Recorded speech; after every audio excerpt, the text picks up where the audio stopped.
Bienvenue et bonjour à tous dans ce nouveau débrief vidéo. Aujourd'hui, une fois de plus, on va faire un tour à 360 des marchés financiers, donc toujours sur les mêmes actifs comme d'habitude pour garder le cap, le DAX, le SP500, le Gold, le Bitcoin. On va faire un petit arrêt sur l'action Broadcom et bien évidemment l'or comme d'habitude. Alors, cette semaine, et comme on l'a déjà vu dans la revue macro et le débrief hebdo de la semaine dernière, il y a eu quand même pas mal d'activités.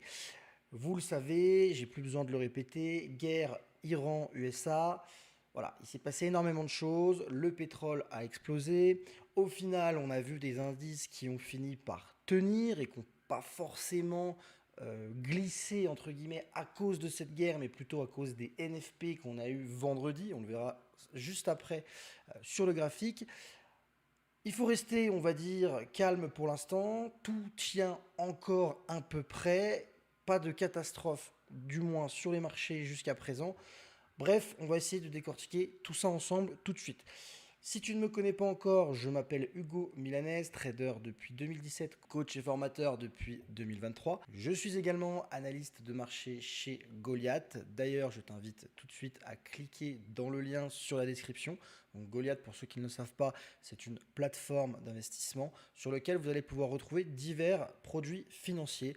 Donc avec tout un aspect aussi communautaire, chose qu'on n'a pas forcément ailleurs. Donc je vous invite encore une fois à cliquer directement sur le lien dans la description. Quant à moi, j'ai aussi eu également des expériences en banque, chez un courtier et en tant que business développeur dans une boîte en Suisse, mais vous commencez généralement pour la plupart à me connaître. Alors c'est parti, on passe tout de suite sur les graphiques, juste avant et comme d'habitude, n'hésitez pas à lire l'avertissement relatif au risque. C'est parti, on commence gentiment avec le Bitcoin. Alors rappelez-vous, la semaine dernière, le Bitcoin, je vous avais dit que il se passait pas grand chose depuis maintenant le début du mois de février. On avait eu cette espèce de, ce bon décalage quand même depuis le dernier haut ici sur cette dernière structure, on a quand même perdu 38%, donc c'est quand même pas rien, d'accord. Mais depuis, voilà, il se passe pas grand-chose, ça consolide, ça consolide. Je vous avais dit la semaine dernière que le Bitcoin n'était pas vraiment une valeur refuge comme certains pouvaient le dire. Sinon, suite aux événements macro-géopolitiques qu'on a eu cette semaine, il aurait explosé à la hausse. Alors oui, on a quand même, sur la semaine, fait une légère hausse, du moins de lundi à vendredi. Là, depuis jeudi même, ça commence à rebaisser un petit peu. On a tenté de casser ce haut de range, ce haut de consolidation juste ici.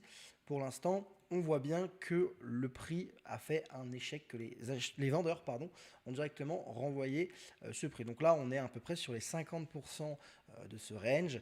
Les cryptos, finalement, ne se portent pas si mal que ça au vu de tout ce qui se passe, et dans le sens où, rappelez-vous, beaucoup disaient aussi fut un temps que indices et crypto étaient très corrélés.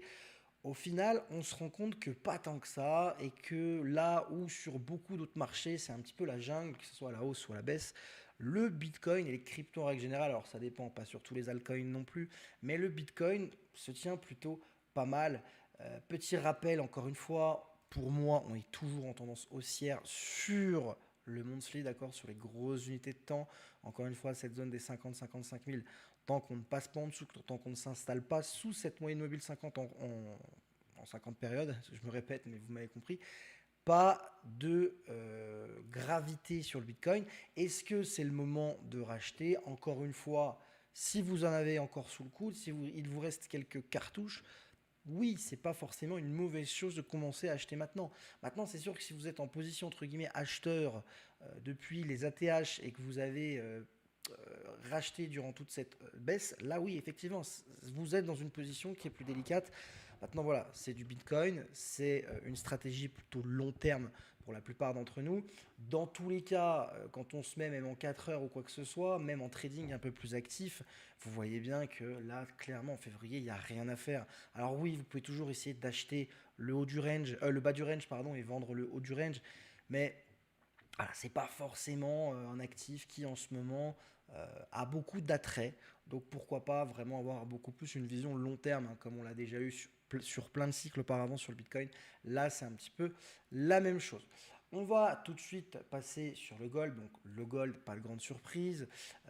On a quand même eu, à la suite de ces petites querelles, si je puis dire, entre l'Iran et les États-Unis une hausse du gold. Alors c'était prévisible, oui. Maintenant, il y en a beaucoup, je pense, qui à l'Open de la semaine dernière se sont dépêchés, empressés d'acheter le gold.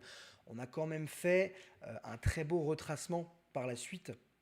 Donc effectivement, hein, je rappelle, hein, c'était lundi. Donc lundi, en fait, on a explosé un petit peu à l'ouverture. Je dis exploser, c'est un grand mot, hein, mais on a explosé à l'ouverture. On est allé chercher ce niveau de résistance aux alentours des 5380. J'en avais parlé, hein, j'avais dit, quand on sortira de cette zone de consolidation, qu'on verra un peu mieux après en 4 heures, l'idéal serait d'attendre un pullback sur cette zone pour aller chercher la zone du dessus. Bon, ça a été fait, c'est allé d'ailleurs tout droit, même si je puis dire, donc ce genre de trade est assez agréable. Et qu'est-ce qu'on a fait mardi? Eh bien, le gold a retracé assez violemment, hein, malgré tout, avec cette grosse bougie rouge. Et ça prouve que la zone est quand même assez solide, fonctionne bien. C'est qu'on a été rejeté à ce niveau-là par les acheteurs, enfin les vendeurs ont été rejetés par les acheteurs, et nous avons eu de nouveau des réactions sur ce niveau. Donc ce niveau, effectivement, il est toujours bon à prendre, hein. Je rappelle le niveau des 5000, 5050, 5100, toujours intéressant de l'acheter, d'accord, pour aller chercher une nouvelle fois ce TP1 au niveau de cette résistance, et le TP2, globalement, c'était, je vous en avais parlé, les ATH, d'accord. Donc là, c'est bien, ça nous donne de nouvelles opportunités. Encore une fois, le gold est moins excité qu'à une époque, c'est pas forcément plus mal, ça laisse aussi plus de temps à chacun de se placer, à réfléchir, à moins agir sous l'euphorie.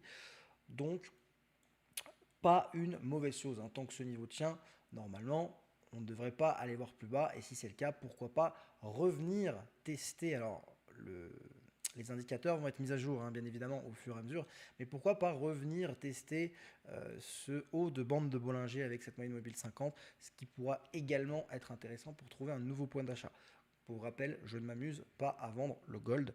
Je vous invite à en faire autant, bien que ça ne soit pas un conseil en investissement. L'euro-dollar. Alors l'euro-dollar, on a eu quand même du mouvement. Rappelez-vous, on était sorti de ce range, hein, qu'on fait depuis maintenant 6 mois. Derrière, on a eu une très grosse bougie impulsive. Fin de semaine, suite à des annonces éco qui étaient mauvaises, hein. Je rappelle la grande bougie rouge ici, enfin la grande bougie avec la mèche. On a été repoussé, clairement repoussé. On n'a pas fait grand-chose pendant à peu près 2 semaines, hein. Et puis, qu'est-ce qui s'est passé? Il y a eu ces fameuses news. Alors, l'euro-dollar, si il est en train de baisser, donc c'est le dollar qui est en train de prendre de la valeur, hein, c'est l'euro contre le dollar, donc là c'est le dollar qui l'emporte entre guillemets si l'euro-dollar baisse, j'espère que vous me suivez, c'est par rapport à ce qui se passe dans le monde évidemment, géopolitique, pétrole, etc. J'en ai un peu mieux parlé et je l'ai mieux expliqué dans la revue macroéconomique que je vous invite à regarder, que ce soit pour les membres de l'accompagnement ou les personnes qui sont chez Goliath. Et puis n'hésitez pas bien évidemment à poser vos questions, réagir, interagir en commentaire. C'est pareil sur cette vidéo, n'hésitez pas à mettre un like, à commenter. Ça pousse la vidéo au niveau de l'algorithme et c'est toujours bon à prendre. Voilà. Donc ce range, on l'a réintégré. Hein, c'est ce que j'avais dit. J'ai dit soit on réagit sur cette borne haute et on repart à la hausse. Alors on l'a fait une première fois, d'accord.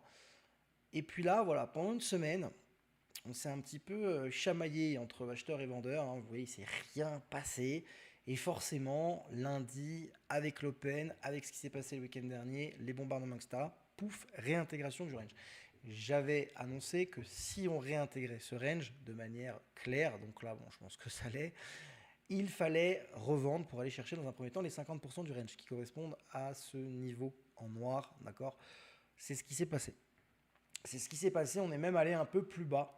On est même allé un peu plus bas, donc dans tous les cas, il fallait se rémunérer sur ce niveau des 50%. Encore une fois, c'est important de savoir prendre ses profits au bon moment. Donc là, pour rentrer clairement, vous auriez pu du moins rentrer sur des unités de temps comme le 1 heure ou le 4 heures. On voit ici, hein, lundi qu'on a laissé de lundi à dimanche, parce que ça ouvre le dimanche soir, le Forex pour rappel, avec la session de Sydney. On a laissé un gap baissier sur l'euro-dollar qu'on n'est pas venu combler. Donc ça montre quand même une force vendeuse. Et puis derrière, ça a vraiment dégringolé. Donc est-ce que pour l'instant il faut retourner sa veste sur l'euro-dollar au niveau des achats? Je ne pense pas clairement. Du moins, si on le fait, on attendra éventuellement cette borne basse du range, d'accord? Alors je l'ai tracé comme ça. peut-être que voilà, certains le traceraient comme ça et diraient qu'on est déjà allé toucher cette borne basse. C'est possible. Bon, dans tous les cas, il faut continuer de vendre selon moi pour accompagner le prix plus bas. Et quand on arrivera bien plus proche de cette borne basse avec des signaux clairs, éventuellement à ce moment-là, initier des achats, ça pourrait être intéressant. Pour l'instant, autant rester un petit peu dans le sens de la tendance. Et puis c'est pareil, alors je vais enlever ça pour que vous y voyez un petit peu plus clair, mais vous voyez que si je me mets en monthly sur l'euro-dollar, on est baissier, hein. On est baissier depuis très longtemps, hein. Voilà, au niveau des structures, la dernière structure monthly se trouve ici, sur l'euro-dollar. Et vous voyez bien qu'elle est baissière, parce qu'on a cassé ces anciens bas ici, ou ici, ça va dépendre de comment vous voyez la chose. Mais globalement, on est baissier. Il n'y a pas de, il n'y a pas de grande surprise à ça. Et c'est pareil, c'est la même, à mes yeux, en tout cas à mon sens, c'est la même structure en weekly. Donc en weekly également, sur l'euro-dollar, nous sommes bel et bien baissier, d'accord? Donc voilà, toujours bon à prendre en compte. Au niveau du SP500, alors je m'attendais éventuellement à des gros gaps baissiers, début de semaine, etc. Ils ont bien eu lieu, mais c'était pas pire que ça, dans le sens où la pire journée finalement était vendredi, et c'est à cause des NFP. Les NFP qui étaient vraiment catastrophiques. On s'attendait à une augmentation des emplois, au final on a eu une baisse des emplois, plus une inflation qui augmente. Bon, ça fait quand même beaucoup d'un point de vue macro. Le marché forcément réagit en conséquence, ça ne lui plaît pas vraiment. Et on se retrouve finalement, avant l'ouverture de vendredi, avant la NFP, tout se passait bien, entre guillemets. Et à l'arrivée, enfin du moins, on n'avait pas évolué réellement. On était sur ces bas du range. On va zoomer un petit peu après, on était temps. Et au final, la journée de vendredi a fait plutôt mal. Alors, on va se mettre tout de suite en daily. Alors, je ne sais plus si je l'avais dit dans un débrief quotidien ou déjà dans le débrief hebdo de la semaine dernière, mais j'ai dit que ce niveau, hein, au niveau de la ligne noire, donc les 6720 sur le SP Cash, qui correspondait en fait tout simplement à ce niveau, allait potentiellement être touché et que ça allait être un niveau de TP à prendre et que le second niveau de TP à prendre serait au niveau de nos bandes de Bollinger Weekly qui se trouvent à 6630, 6660. Pour l'instant, on n'y est pas encore.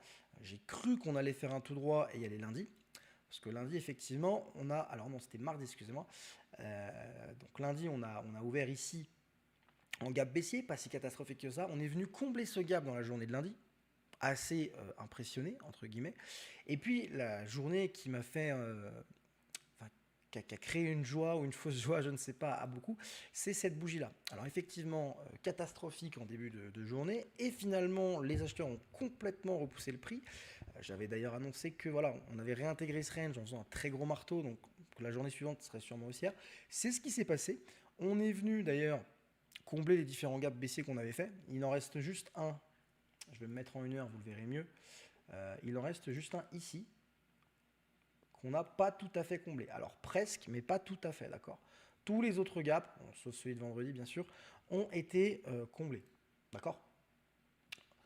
Donc, bon, c'était pas si mal. Puis, il y a eu les NFP, donc ça, sachant que les NFP ont lieu à 14h30, hein, ça, l'ouverture est à 15h30. Donc, on a eu un gap, plus NFP derrière, gap, plus mauvaise annonce, etc. Bref, la journée de vendredi, donc vous voyez qu'on a clôturé là jeudi, on a ouvert là quand même vendredi. Donc clairement, quand on a ce type de gap baissier, en plus on a ouvert sous le range, donc là il fallait faire que vendre vendredi, c'est plus facile après coup, mais c'est des choses que vous pouvez prévoir dès le début de session. Donc essayez d'y penser. Donc pour l'instant rien de grave non plus, hein. Sur l'SP on reste haussier en weekly, en monthly, etc. Maintenant il faudra être un petit peu plus prudent. Du moins, je ne vois pas vraiment de mal à ce qu'on revienne chercher ces bandes de Bollinger là. Donc pourquoi pas aller accompagner ce prix, hein, aller accompagner ce prix. Pourquoi pas également voir si bonne nouvelle, si bon début de semaine, aller rechercher finalement ce support devenu de résistance, excusez-moi, je vais y arriver, et pour reshorter à ce niveau-là et pour aller beaucoup plus bas derrière et accompagner le prix encore une fois. Ça pourrait être intéressant. Au niveau du DAX. Alors là, c'est moins drôle. Concrètement, en Europe, ça fait beaucoup plus mal, que ce soit sur le DAX ou même sur le CAC 40. On se portait quand même beaucoup mieux. Là, depuis les plus hauts sur le DAX, on a quand même déjà perdu 7% 40. Alors, c'est pas la catastrophe, c'est pas la fin du monde, mais ça commence à faire beaucoup. Cela dit, même principe, même setup à peu près que sur l'euro-dollar. Là, ce qui m'inquiète un peu plus sur le DAX, c'est qu'on a laissé quand même des gaps baissiers assez conséquents. On n'est pas sur des gaps communs là, d'accord. On est vraiment sur des gaps un petit peu de continuation qui sont assez violents, assez gros. On voit que clairement pas vraiment réussi à retracer, si ce n'est que dans la journée de mercredi, mais bon, c'est vite reparti dans l'autre sens. Donc le DAX c'est pareil, j'avais dit borne haute du range qu'on avait créé pendant l'année dernière, pendant 6 mois, on achète. Par contre, si réintégration, on peut vendre et aller chercher les 50%. C'est à peu près le même setup que sur l'euro-dollar. Là aussi, euro-dollar, indices européens, enfin surtout DAX, je trouve, sont quand même un petit peu corrélés. Alors pas tout le temps, hein, c'est pas parce que le DAX baisse que l'euro-dollar va baisser inversement, mais voilà, on voit d'ailleurs que c'est vraiment des setups qui se ressemblent. Si on pourrait d'ailleurs poser les deux actifs l'un à côté de l'autre. Et ensuite, en focus de la semaine au niveau de l'action, on va parler de Broadcom. Alors c'est Avgo, si jamais le ticker sur TradingView. Alors, qu'est-ce qui s'est passé cette semaine? Eh bien, écoutez, on a eu des bonnes publications de résultats. Donc, toujours autour de l'IA, parce que oui, ça se porte toujours bien. Broadcom fait des puces pour Meta, Google, etc. Enfin bref, un petit peu pour tout le monde finalement. Et ils ont sorti de bons résultats. Donc, ça a été plutôt profitable pour eux. Donc, on est quand même sur une petite semaine. Hein, c'est pas non plus. On n'a pas fait 15%, vous voyez qu'on a fait 7%, ce qui est quand même bien pour une action cette semaine. Alors, ce qui m'inquiète un petit peu enfin ce qui m'inquiète, ce qui me plaît dans un premier temps chez Broadcom, c'est qu'on a eu des bonnes annonces éco. Donc on a un catalyseur pour que le prix continue de pousser. Ça reste dans un secteur qui est quand même très apprécié, très mis en avant en ce moment. Et on est quand même sur un niveau que j'apprécie particulièrement, c'est-à-dire qu'on est sur des bas de bande de Bollinger, weekly en plus, donc forcément, oui, weekly. Donc forcément, c'est beaucoup plus pertinent, beaucoup plus solide. Et on a aussi notre moyenne mobile 50 en dessous qui va normalement servir de support résistance dynamique. Alors bien sûr, on peut passer en dessous, mais on ne l'a pas encore touché et c'est possible que si on la touche, on ait une réaction. Alors, c'est plutôt bon signe, pourquoi pas pour Broadcom de repartir un petit peu à la hausse. Pour l'instant, c'est un peu timide. Pourquoi c'est un peu timide? Tout simplement parce qu'en une heure, on a du mal à repasser au-dessus de cette résistance. Alors, on a essayé, mais vendredi, pareil, on a eu un peu de mal, on a bloqué sur la moyenne mobile 50 en daily, on fait quand même une espèce d'evening star en clôture. Bon, c'est un petit peu difficile. Par contre, la bonne nouvelle, c'est qu'on est venu s'appuyer en fait sur ce gap aussi ici qu'on n'avait pas comblé. Donc maintenant que le gap aussi est comblé, peut-être que d'un point de vue technique, on pourrait éventuellement aller plus haut. Donc il y a plusieurs niveaux sur Broadcom. On a déjà alors, excusez-moi, je me suis trompé. On a déjà ce niveau des 354, 360 à aller chercher. On aura certainement ce niveau-là également qui servira de prise de bénéfices, 380, 387. Et après, si on va plus haut, on a les 410, 415 à aller chercher. Bon, pour l'instant, on n'y est pas encore. Là, on voit que ça consolide pareil depuis maintenant un certain temps. Donc, depuis septembre, on va dire ça. Donc, il faut laisser le temps au temps comme d'habitude. Encore une fois, concentrez-vous sur quelques actifs, pas 15, d'accord? 3, 4, 5 éventuellement au maximum. Restez sur des actifs que vous comprenez, que vous maîtrisez. Sinon, forcément, ça va être difficile pour vous d'avancer. Vous allez réagir à chaud. Et quand vous ne savez plus où mettre de la tête et que vous réagissez à chaud, c'est là où les émotions prennent le dessus et vous vous retrouvez à faire n'importe quoi. Donc faites bien attention à ça. Je vous remercie encore une fois. Si vous avez des questions, les commentaires sont là, je réponds très rapidement. Si vous voulez aller plus loin, analyser des zones, utiliser des outils encore plus professionnels, n'hésitez pas à rejoindre mon school totalement gratuitement. Le lien est dans la description. Et puis je vous accueillerai avec plaisir. Allez, merci à vous. Ciao, ciao. À la semaine prochaine.